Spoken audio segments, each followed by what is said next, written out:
It was the night of Madrid's most exclusive charity gala, with the red carpet unfurled before the illuminated Palacio de Linares, bathed in thousands of golden lights. It was the night 32-year-old Alejandra Mendoza, heiress to one of Spain's largest construction firms with a family fortune of 600 million euros, decided to play a cruel joke on her chauffeur. His name was Daniel Vega. He was 40. He had been driving her Bentley for 4 years, earning 1,300 euros a month. Alejandra had always treated him as an invisible servant who didn't even deserve a glance. That night, to amuse her high society friends, Alejandra had sent Daniel a formal invitation asking him to attend the gala as a guest, not as the driver. She wanted to watch him arrive in his shabby clothes, embarrassed and out of place among designer suits and haute couture gowns, so she could laugh at him with her friends. But when a black Aston Martin stopped at the entrance and Daniel Vega stepped out wearing a perfectly tailored Brioni suit, handmade shoes, and an Audemars Piguet watch on his wrist, walking the red carpet with the confidence of someone born to be in the spotlight, Alejandra froze. And when the gala's host rushed toward him, exclaiming, "Señor Vega! What an honor to have you here! Your grandfather would be so proud." Alejandra understood that the man she had treated like trash for 4 years was actually the sole heir to Bodegas Vega Sicilia, one of the world's most prestigious wineries, where bottles sold for thousands of euros. And the most shocking part was yet to come. If you're ready for this story, write in the comments where you're watching from. Alejandra Mendoza had been born with every imaginable privilege and a heart completely empty of empathy for any human being outside her exclusive circle of millionaires and aristocrats. She had entered the world 32 years earlier in a private luxury clinic in Madrid's exclusive La Moraleja neighborhood. The spoiled only child of Roberto Mendoza, the powerful construction magnate who built a real estate empire with projects across Spain, Portugal, and Latin America, and a former Venezuelan beauty queen named Carmen, who had married him more for his bank account than true love. Alejandra grew up in a world where money wasn't just abundant, it was obscenely limitless. Every whim was instantly gratified. Servants existed solely to follow her orders without question. People were clearly divided into 2 categories, those with money, who deserved respect, and those without, who were invisible or outright contemptible. She attended the most expensive and exclusive private schools in Switzerland from age 8, surrounded by the children of Arab sheiks, Russian oligarchs, and European heirs who shared her distorted worldview and utter contempt for anyone who had to work for a living. She graduated with a degree in art history from a private London university, more to pass 4 years than out of genuine academic interest. At 32, she had never worked a single day in her life, living comfortably on a monthly allowance of 40,000 euros from her father, deposited without question, his only request being that she avoid public scandals that might tarnish the family name. Her favorite pastime, the one that gave her genuine pleasure, was systematically humiliating people she considered beneath her, which, in her twisted view, included practically all of humanity not listed among Spain's wealthiest. Waiters, luxury store clerks, domestic staff of all kinds, chauffeurs, gardeners, cooks, they were all invisible, disposable creatures who existed only to serve her and deserved thinly veiled contempt disguised as formal courtesy. Her friends. If you could call the superficial relationships based solely on social status and purchasing power that were exactly like her, born rich, perpetually bored, ruthlessly cruel to outsiders, and always competing to see who could be the most dismissive, hurtful, and unbearable toward service staff. And that special night, on the occasion of the year's most important and exclusive charity gala in all of Spain, Alejandra had devised what she sincerely considered her masterpiece of refined, sophisticated cruelty. Daniel Vega had been driving Alejandra Mendoza's black Bentley Continental for exactly 4 years, 2 months, and 17 days. And throughout that time, he had perfected the art of absolute invisibility. In those 4 long years of daily service, his employer had spoken to him maybe 30 times total, always to give dry orders in that condescending tone of superiority she used with all her servants, or to bitterly complain about something he had supposedly done wrong, even when it wasn't his fault. Madrid traffic was his fault, as if he had magical power over the millions of cars clogging the capital each day. Delays were invariably his responsibility, even when caused by factors completely beyond his control. If it rained and the streets were slippery, that was somehow his fault, too. Daniel had just turned 40. He had an athletic, well-maintained physique, which he kept through iron discipline, waking at 5 a.m. every day to run 10 kilometers in Retiro Park before the city woke and the Madrid summer heat made outdoor activity impossible. His eyes were a deep, penetrating dark brown.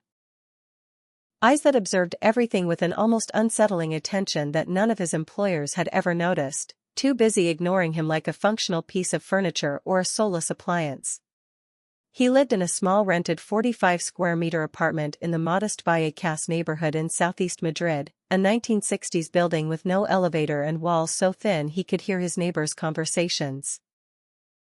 He drove an old 2008 Seat Ibiza with 200,000 kilometers when not on duty for Alejandra, and wore simple, practical clothes bought from second-hand markets, not out of real financial need, but as a conscious, deliberate choice that was part of a life plan nobody knew about. None of the wealthy people he drove daily had ever wondered who Daniel Vega really was beyond his function as a chauffeur. No one had ever asked him a single personal question about his life, dreams, past, family, or future aspirations. To them, he was simply a pair of hands on the wheel and an anonymous face briefly glimpsed in the rearview mirror before they returned to their important phone calls and urgent WhatsApp messages. And Daniel, for his part, had never felt the need or desire to explain to anyone who he really was or where he came from. For years earlier, he had arrived in Madrid with a single small suitcase and the firm determination to disappear from the world he had known all his life, to become nobody, to forget who he had been, and to escape the devastating tragedy that had destroyed his family and his previous existence root and branch. His grandfather, Alfonso Vega, had been the legendary founder and lifelong president of Bodegas Vega Sicilia, one of the most prestigious and respected wineries not just in Spain, but in the entire world, with century-old vineyards in the Ribera del Duero, state-of-the-art facilities, and wines that sold for thousands of euros per bottle in the most exclusive restaurants across 5 continents. Daniel had grown up as the undisputed crown prince of that wine empire, destined from birth to occupy his grandfather's throne and continue the family legacy built over more than a century. The malicious, ruthless idea came to Alejandra during a tedious, endless lunch with her so-called friends at David Muñoz's exclusive restaurant Diver XO, one of Madrid's most exclusive and expensive spots, where a tasting menu could easily cost 300 euros per person, not including wine. They were talking with little enthusiasm about the charity gala happening that very night at the Palacio de Linares, the year's most exclusive and coveted social event in Madrid, where only the richest, most famous, and most influential people in Spain could hope to receive an invitation. One of her close friends, a certain Monica Rios, who had inherited a chain of boutique hotels along the Mediterranean coast and was, if possible, even crueler, snobbier, and more insufferable than Alejandra herself, had recounted between laughs how she had made a poor waitress cry the day before by publicly and mercilessly criticizing every minor detail of her service until the girl had an emotional breakdown in front of all the other restaurant patrons. Alejandra, who couldn't possibly allow her friend to outdo her in the field of gratuitous cruelty toward the less fortunate, suddenly had what she considered an absolutely brilliant and original idea to stand out. She would invite her chauffeur Daniel to the year's most exclusive gala, formally, with a genuine invitation printed on luxurious ivory paper with gold edges, exactly as if he were a real, legitimate guest of her same social standing. She would expressly ask him to dress elegantly, knowing perfectly well and with absolute certainty that a poor man like him, earning barely 1,300 euros a month, owned nothing in his miserable closet that could be considered even minimally elegant or appropriate in that context of excessive luxury and ostentation. And then, when he arrived in his thrift store clothes, embarrassed and completely out of place among millionaires in Armani and women dripping in Cartier diamonds, she and her friends would laugh at him all night, making him understand how ridiculous he was to think he could belong to their world, even for just a few hours. It was a perfect joke, Alejandra thought, savoring the moment in advance. Cruel, humiliating, unforgettable. at exactly 9 p.m.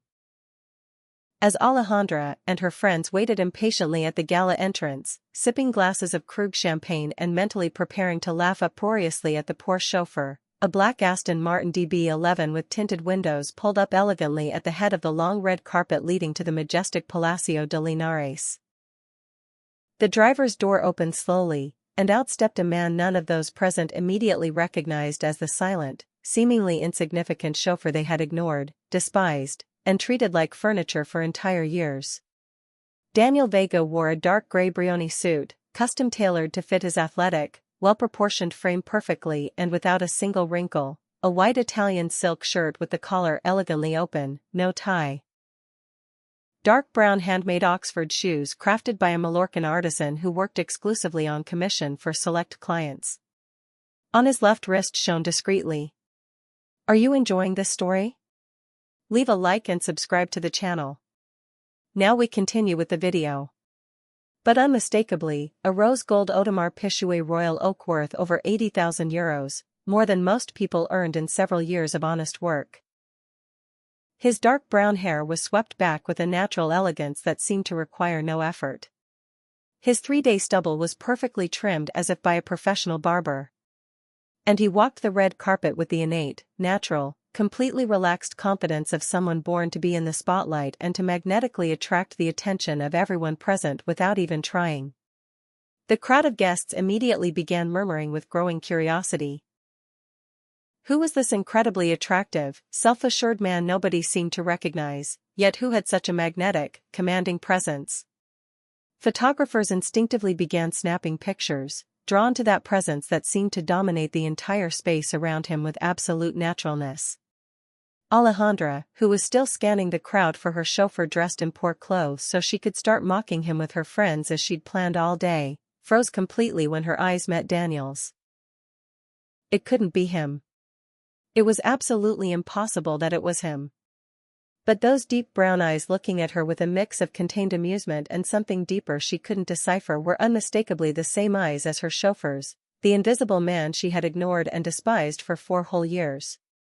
And then something happened that left her completely speechless and unable to react. The gala's master of ceremonies, a distinguished, impeccable man around 60 named Fernando Castillo. A true institution in Madrid high society who personally and intimately knew all of Spain's most important, wealthiest, and most influential families for at least 3 generations, literally ran toward Daniel with an expression of incredulous surprise and sincere joy painted on his aristocratic face. He hugged him warmly and with evident affection in front of all the present guests, under the completely dumbfounded and confused gazes of hundreds of elegantly dressed people who understood nothing of what was happening and wondered who this mysterious man was that the master of ceremonies seemed to know so well. The words Fernando Castillo spoke in a clear, emotional voice were distinctly heard by everyone nearby, including, naturally, Alejandra Mendoza, who stood completely immobile and paralyzed just meters away, her champagne glass still suspended in the air and an expression of total shock on her face. Fernando said with evident emotion that it was an immense honor and a true privilege to finally have him there after all those years of absence, that his grandfather, the great Alfonso Vega, would be so immensely proud to see his grandson return to the world he belonged to by birthright, that the Vega family had always been, from its origins, one of the most generous and important benefactors of all charitable causes in Spain. Daniel smiled politely with that natural grace that seemed completely innate and responded with a few courteous, measured words, sincerely thanking the warm welcome he hadn't expected to receive after so much time away. Alejandra literally felt the blood drain from her face as she visibly paled before everyone. Vega. The Vega family. How had she not connected that common surname with the most prestigious and legendary wine dynasty in all of Spain? Of course, Daniel had never spoken about himself during those 4 years of silent service. He had never mentioned his family, his past, his personal history, or anything that could reveal who he really was beyond his chauffeur's uniform and his neutral, impassive expression. He had simply been the silent, invisible driver she had systematically ignored and treated with absolute contempt for 4 long years, without ever dedicating a single thought to him as a human being with a life of his own beyond the hours he spent behind the wheel of her Bentley. But now the puzzle pieces began fitting together painfully in her confused mind, forming a picture that made her feel increasingly uncomfortable, exposed, and ridiculous before all of Madrid high society witnessing the scene. The master of ceremonies continued speaking effusively with Daniel for several more minutes, mentioning with evident sorrow how much he felt the loss of the great Alfonso Vega, who had passed away 4 years earlier. How much everyone in the business and philanthropic world missed that extraordinary man who had been not only a brilliant, visionary entrepreneur but also an immensely generous benefactor of countless social causes. Exactly 4 years earlier, in the prestigious wine region of Ribera del Duero in Castilla y León, Alfonso Vega had died peacefully in his sleep at age 92, putting an end to a golden era in the history of Spanish winemaking. Alfonso had been the undisputed patriarch of Bodegas Vega Sicilia, Spain's most legendary and prestigious winery and one of the most respected in the entire world, whose wines sold for thousands of euros per bottle and appeared on the menus of the best restaurants in Paris, New York, Tokyo, and London. He had built that wine empire over more than 60 years of passionate work, turning a small family winery into a global symbol of Spanish excellence. He had raised his grandson Daniel as his natural heir after Daniel's parents, his only son Alvaro and daughter-in-law Isabel, died tragically in a car accident on the road to Valladolid when Daniel was just 8 years old. Daniel had grown up among vineyards and oak barrels, learning from childhood the secrets of the land, climate, and fermentation that turned grapes into liquid gold. He had studied oenology in Bordeaux. He had worked at wineries in Napa, Bali, and Tuscany. And he was destined to inherit his grandfather's empire and take it to new heights of international prestige. But Alfonso's death changed everything radically and unexpectedly. Daniel, who adored his grandfather with almost religious devotion and had dedicated his entire adult life to preparing to continue his legacy, suddenly found himself completely alone in the world, parentless since age 8, grandfatherless, with no other close family left alive. The grief was so devastating, so profound, and so paralyzing that Daniel made a decision everyone considered temporary madness, but which he saw as absolutely necessary for his emotional survival and inner healing. He appointed a board of expert professionals to manage the winery during his indefinite absence. He left the daily operations in the hands of veteran winemakers his grandfather had trained over decades of joint work. And he disappeared completely from the privileged public life he had always known. He wanted to live as an ordinary person, without the weight of the Vega surname constantly defining him. He wanted to experience the world without the golden, distorting filter of extreme privilege. He wanted to finally understand who Daniel was as an individual human being. Without the legendary wineries, without the millions in the bank, without the crushing expectations of an entire industry on his shoulders. And so, with a decision absolutely no one in his circle could understand or accept, he became a professional chauffeur in Madrid. A humble, invisible, anonymous job that allowed him to silently observe others' lives without being seen or judged, to listen to conversations without being heard, to exist in the real world without having to be anyone important or meet others' expectations. For 4 complete years, he drove luxury cars for rich, arrogant people who systematically treated him as a functional object without feelings, dignity, or personal history. He learned infinitely more about true human nature in that period of voluntary anonymity than he had in his entire previous life as the privileged heir to one of Spain's great wine fortunes. And Alejandro Mendoza, without a shadow of a doubt, had been absolutely the worst of all the employers he had had in those 4 long years of silent service and quiet observation. That memorable night, upon receiving her cruel, calculatedly humiliating invitation, Daniel finally decided the time had come to stop hiding from the world and from himself, not out of personal vengeance, which didn't interest him, but for truth and to honor his grandfather's memory. He was ready to reclaim his legitimate place in the world. The gala continued for several more hours, with Daniel constantly surrounded by important people wanting to speak with him, shake his hand warmly, introduce him to their marriageable daughters, with not very hidden intentions, and offer him business opportunities and collaborations of all kinds. Alejandra remained on the sidelines of the party the entire time, watching helplessly and humiliated as the man she had treated like trash was treated like a true king by all those she considered her social equals. Alejandra opened her mouth to say something, but Daniel gently raised a hand to stop her. He told her calmly that no words were needed between them, that the 4 years driving her car had taught him everything he needed to know about her, and that he sincerely hoped someday she, too, might learn something important about herself.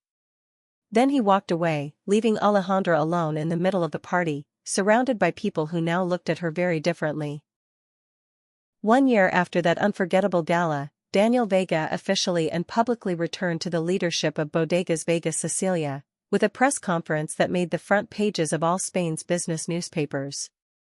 Under his visionary, passionate leadership, the winery reached new historic records in international sales and recognition, winning awards at the world's most prestigious wine competitions and expanding into emerging markets in Asia and the Middle East.